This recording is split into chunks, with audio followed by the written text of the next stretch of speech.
Buenos días, profesora. Buenos días, compañeros. Mi nombre es Alexis Bejarano Cartagena del curso quinto B de secundaria y el día de hoy vamos a exponer sobre el contenido de fuentes bibliográficas y citas textuales. En este grupo estamos conformados mi persona, Alexis Bejarano, Mariana Zambrana, Helen Quiroz, Laura Brigitte y Jeremy Aguilar. Vamos a exponer preferentemente a lo que sería el tema. A mí me tocó exponer sobre lo que serían las fuentes bibliográficas. Las fuentes bibliográficas son documentos que suministran algún tipo de información en determinado momento, constituyendo elementos fundamentales para responder a una necesidad de usuarios libros, monografías, artículos de revistas, capítulos por libros, de bases de datos, otras bibliotecas, datos legibles por computadoras o personas, ya sea dentro o fuera de la biblioteca. Principalmente la función es dar a conocer el lugar o sitio web o libro de donde se saca esta información, aportándoles una página exacta de donde está recopilada. Hay tres tipos de fuentes bibliográficas. Bueno, en sí se categorizarían en dos, que sería la primaria y la secundaria, pero hay una terciaria que no es muy tomada en cuenta. La fuente primaria es el material de primera mano relativo a un fenómeno que se desea investigar. En el caso de la historiografía, el material que en su tiempo ha servido para construir la historia. En la fuente secundaria es un texto basado en fuentes primarias, que implica un tratamiento de generalización, análisis, síntesis e interpretación o evaluación. En la historiografía son aquellos documentos que no fueron escritos contemporáneamente a los sucesos estudiados. Y la fuente terciaria, que no es muy conocida, sería la selección y recopilación de fuentes primarias, secundarias, como por ejemplo la bibliografía o los catálogos de la biblioteca, las listas de lecturas o incluso artículos sobre encuestas. Bien. En la manera de generalizar las fuentes bibliográficas son lo que determina el tipo de documento generado y su forma de conservarlo y tratarlo. Es una fuente bastante segura de expresión de la información. Esta clase pueden ser de manera oral, de manera arqueológica o de manera escrita. La manera escrita está escrita en la bibliográfica, que son los documentos escritos en libros que se recopilan en bibliotecas. La fuente hemerográfica, que son documentos que están escritos en periódicos y revistas. Y la fuente epigráfica, que forman parte de la arquitectura y los monumentos. Y la fuente archivista, que son documentos que a veces se destruyen, que, bueno, en sí es considerada o permitente, quedando en un archivo de recopilación. Y la fuente audiovisual, que sería las clases de videos, obviamente. Bueno, profesora, esta ha sido mi exposición sobre las fuentes bibliográficas. Ahora les tocaría a mis compañeros. Buenos días, profesor y compañero. Yo les voy a exponer sobre las citas bibliográficas. Una cita bibliográfica es la idea que se extrae de un documento de manera textual o parafraseada, que sirve como fundamento para el trabajo de investigación. Se coloca en el texto y es complementada con elementos que identifican al documento del cual se extrajo. Existen diferentes estilos para la utilización de citas bibliográficas. Los estilos más conocidos son los siguientes: el APA, MLA, Universidad de Chicago, Harvard, Turavia y Vancouver. Gracias. Buenos días, profesora. Buenos días, compañeros. Continuando con el tema, el estilo APA es uno de los estilos más utilizados en los países hispanohablantes. Fue creado por la American Psychological Association y es un conjunto de normas concebidas para unificar la presentación de trabajos académicos, referencias bibliográficas y el manejo de citas en un texto. Citación. En el manual APA, las normas empleadas para las citas directas o indirectas se basan en un sistema de autor, año y número de página. Para las citas directas o indirectas. Ejemplo, al analizar los resultados de los estudios previos, encontramos que gran parte del desarrollo, Roque, el nombre del autor, el año 2014 y el número de página 22. Citas directas e indirectas. La cita directa textual. Este tipo de cita debe copiar el fragmento de texto, es decir, sin cambiar absolutamente nada del original. Una cita textual debe ser fiel y transcribir el texto palabra por palabra. Esta cita debe ir entre comillas acompañada de los datos del autor, el año y el número de página de donde se extrajo. Una cita es textual cuando extraen fragmentos o ideas literales de un texto. Las palabras o frases omitidas se reemplazan con puntos suspensivos para este tipo de cita. Es necesario incluir el apellido del autor, el año de la publicación y la página en la que está el texto extraído. La cita directa corta.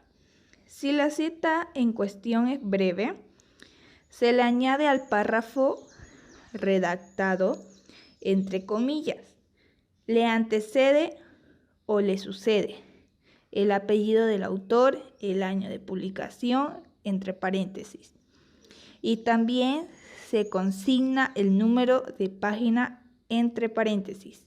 Por ejemplo, Castaño en 1972 plantea que, entre comillas, los cuentistas modernistas de Bolivia se esmeraron por escribir una prosa bella, musical, cuidado no precisamente en cuanto a la corrección gramatical, sino que hace a ritmos, sonidos y armonía. Cierra comilla. Página 11. De ahí hasta la página 11 hace referencia bibliográfica y de entre paréntesis los y termina en armonía, cierra paréntesis, ahí se cita las entre comillas.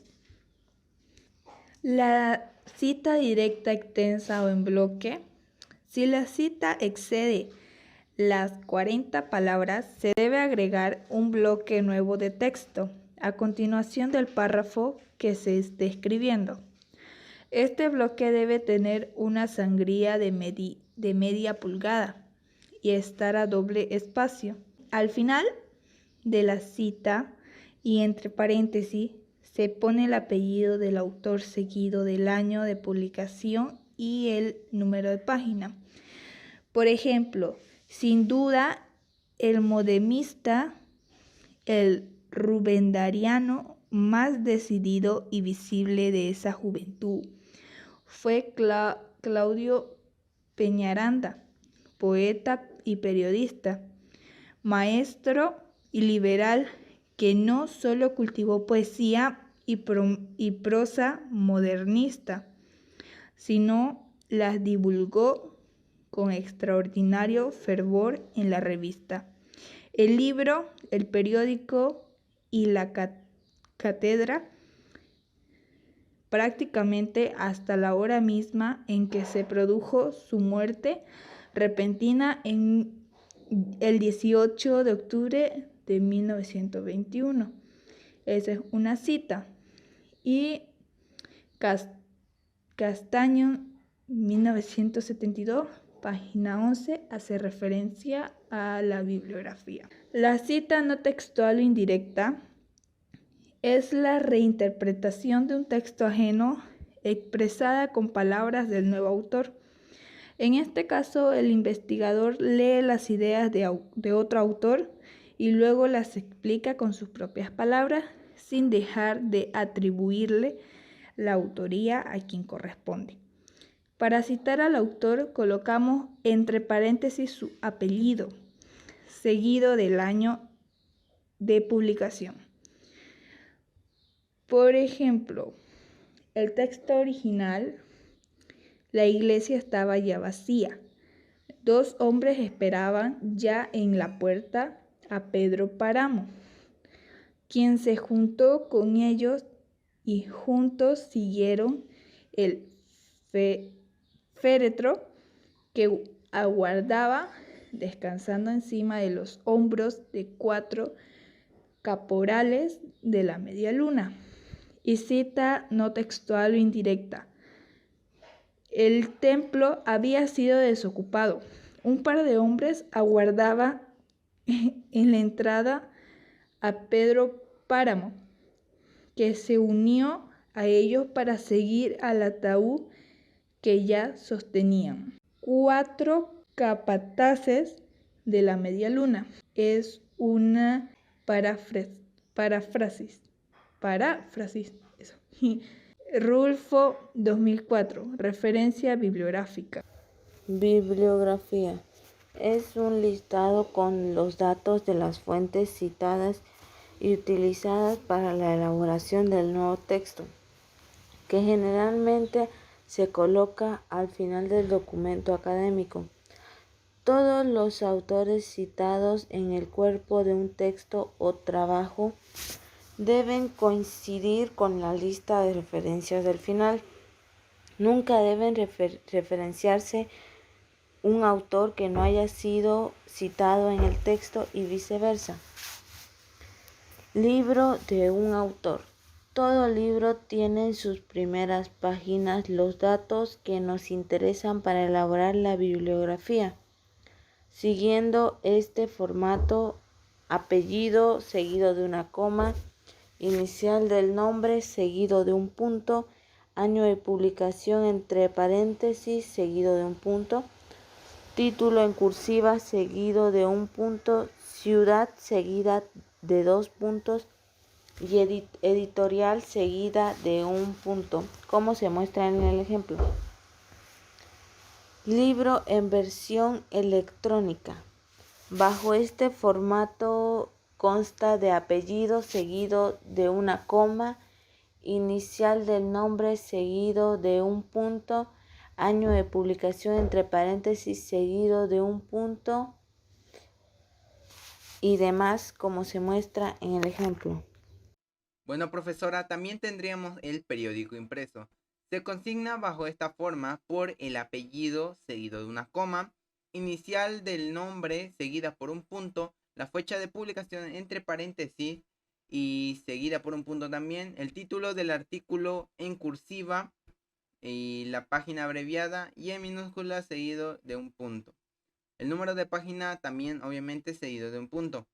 Si no hubiese el dato del autor, lo omitimos y anotamos así: título del artículo, fecha de publicación y el nombre del periódico en cursiva más el número de la página. Un ejemplo de este sería Memoria del Mundo. Un ejemplo de este sería Memoria del Mundo incluyente 11 registros de Bolivia, 19 de diciembre de 2020, La Paz, La Razón, P12. El segundo sería el periódico online. Este se registra de esta manera: el apellido seguido de una coma, el inicial del nombre seguido de un punto, la fecha de publicación entre paréntesis seguido de un punto, el título del artículo seguido de un punto y el nombre del periódico en cursiva seguido de un punto, también recuperando el link que sería en este caso de la página web donde se dirige la noticia. Un ejemplo: bajo.r. el 23 de noviembre de 2020, entre paréntesis, fecha internacional del libro de Santa Cruz. Será semipresencial. La razón. Recuperado de el link específicamente de la página. Y bueno, así terminaría, profe. La sistematización de experiencias y proyectos socioproductivos.